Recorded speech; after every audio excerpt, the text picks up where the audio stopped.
kemudahan dalam menerimanya. Silakan ketua kelasnya, Mansur ya, pimpin doanya.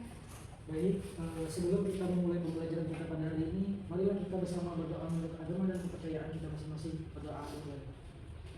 Doa selesai. Baik, bagaimana kabarnya anak-anak? Baik, Bu. Alhamdulillah kalau baik. Adakah yang tidak hadir hari ini? Ada. Siapa? Ella. Apa keterangannya? Ella, Anis, apa keterangan Ella? Apa keterangan? Oh sakit. Baik, nanti Ibu pinjam jurnal hariannya ya supaya Ibu catat. Baik, minggu lalu kita sudah belajar mengenai organ-organ sistem pencernaan.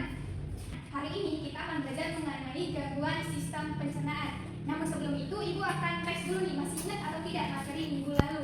Coba, saluran pencernaan utama manusia ada apa aja? Mulut, esofagus, lambung, usus halus, usus besar, rektum, dan anus. Baik, kalau organ-organ tambahannya ada apa aja? Hati, kantung empedu, dan pankreas. Benar, mulai dari mulut hingga anus.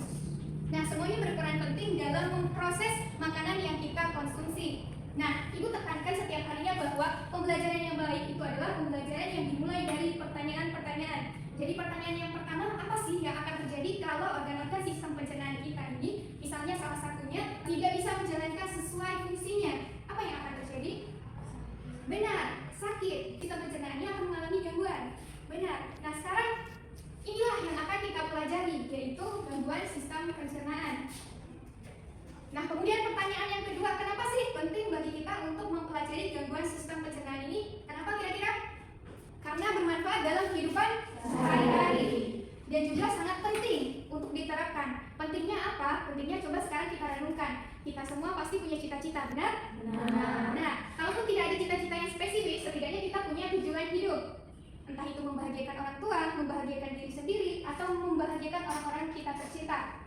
Kalaupun tidak, pasti kita punya cita-cita yang disebutkan tadi. Misalnya kita ingin menjadi guru, kita ingin menjadi profesor, ingin menjadi dosen, atau kita ingin menjadi ilmuwan besar, misalnya ilmuwan biologi.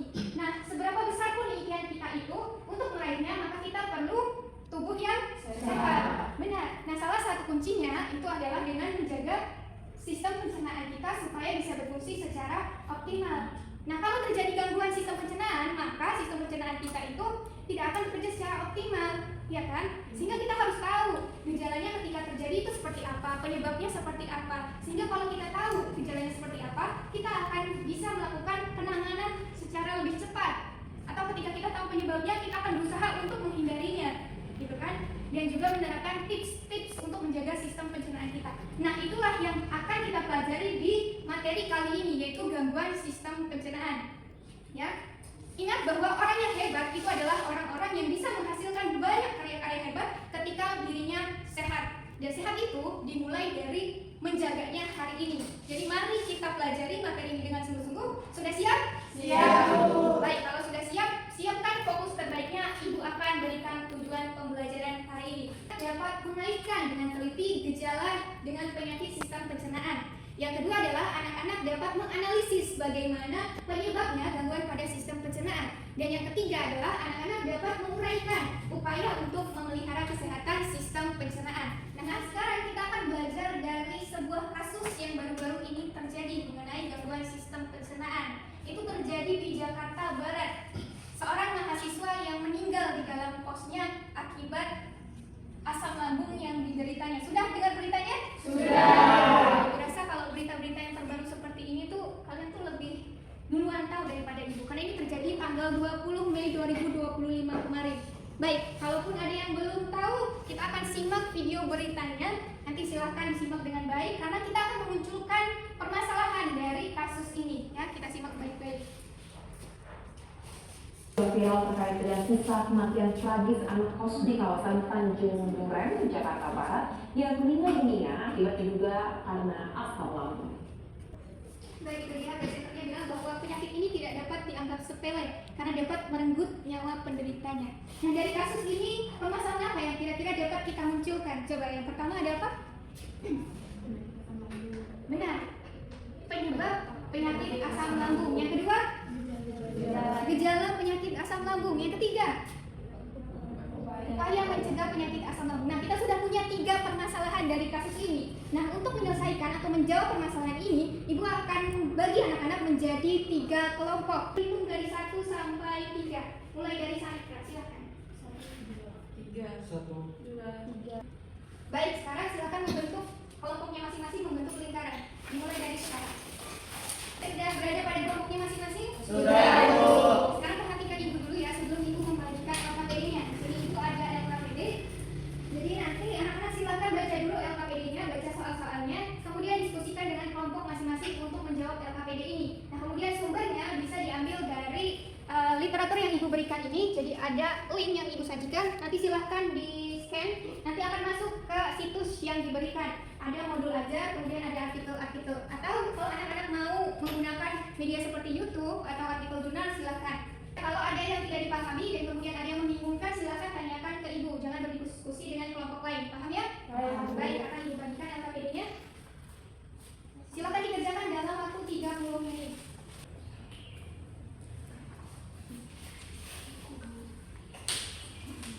Semuanya? Sudah, Ibu. Sekarang silakan perwakilan kelompoknya maju ke depan. Dari kelompok 1, kelompok 2, dan kelompok 3. Perkenalkan, saya Adam Siti Pernika, perwakilan dari kelompok 1. Soal yang pertama yaitu bagaimana gejala penyakit asam lambung atau GERD. Gejala GERD meliputi nyeri dada, terutama setelah makan, rasa asam di mulut, sering bersedawa, mual, dan sensasi terbakar di dada. Baik, bagaimana untuk kelompok yang lain? Apakah sudah sesuai atau ada yang ingin disanggah atau ditambahkan? Sudah sesuai, Ibu. Baik, tepuk tangannya untuk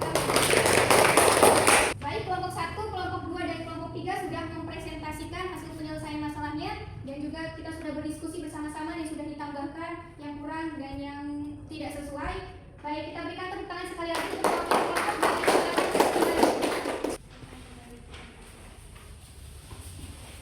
Tadi anak-anak sudah mengajarkan LKPD ya, yang merupakan penyelesaian masalah dari kasus yang kita berikan tadi. Nah, sekarang Ibu akan melakukan evaluasi dari proses pemecahan masalah ini.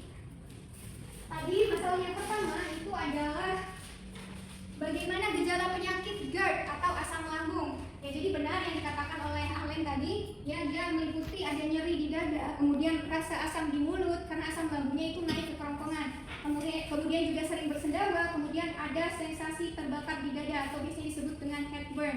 Nah, kemudian tadi masalah yang kedua itu adalah juga sudah disebutkan oleh anak-anak jenis penyakit selain GERD apa aja, sudah disebutkan oleh kelompok 3, ada sepsomia, gondongan, ada gastritis dan lain-lain. Namun memang belum dijelaskan bagaimana gejala dan juga penyebabnya. Nah, untuk itu Ibu akan melakukan penguatan kembali yang mengenai penyakit ini. Namun sebelumnya silakan posisinya diputar, tetapi untuk letaknya tidak usah berpindah ya. Diluruskan saja. Melakukan penguatan mengenai penyakit atau gangguan pada sistem pencernaan, tapi Ibu ingin mencoba dengan cara yang lebih menarik. Anak-anak suka main game? Suka. Suka? Suka. Baiklah, kalau gitu sekarang kita akan bermain game dengan menggunakan kartu Digestive Cards. Jadi ini adalah Digestive Pathology Cards. Kartu-kartu di dalamnya ini memuat materi gangguan sistem pencernaan. Di kartu-kartu ini akan Ibu bagikan ke kelompok tadi, kelompok 1, kelompok 2, dan kelompok 3. Nah, nanti masing-masing kelompoknya silahkan dibagi lagi kartunya, satu orang 3 kartu atau 2 kartu supaya lebih mudah membacanya. Nah, nanti ketika Ibu bilang misalnya serostomia, maka segera angkat kartu yang memuat serostomia. Mengangkat itu adalah yang paling berhak untuk membaca. Baca akan mendapatkan poin. Poinnya dimasukkan dalam kelompok. Nah, kelompok yang paling banyak mendapatkan poin akan berhak mendapatkan hadiah dari Ibu. Baik, akan Ibu mulai dalam hitungan ketiga. 1, 2, 3, pulkus. Silakan, Nasir. Lupus atau pecah lambung itu gejalanya ditandai dengan adanya luka pada dinding lambung, kemudian dari di hati, merasa mual, tidak nafsu makan, kembung hingga menimbulkan muntah, sering bersendawa dan sulit menarik nafas. Kemudian adapun penyebabnya itu adalah gastritis yang tidak segera diatasi dan infeksi bakteri Helicobacter pada mukosa lambung. Baik, 1 poin untuk kelompok 1. Tepuk tangan. Gastritis. Gastritis. Baik, benar ya. Jadi gastritis itu adalah penyakit peradangan. Jadi umumnya lambung kita itu akan menghasilkan lendir atau mukosa. Diare. Penny, silakan. Sehingga tubuh bisa mengalami dehidrasi. Penyakit dari gejala tinja terasa keras. Mana coba?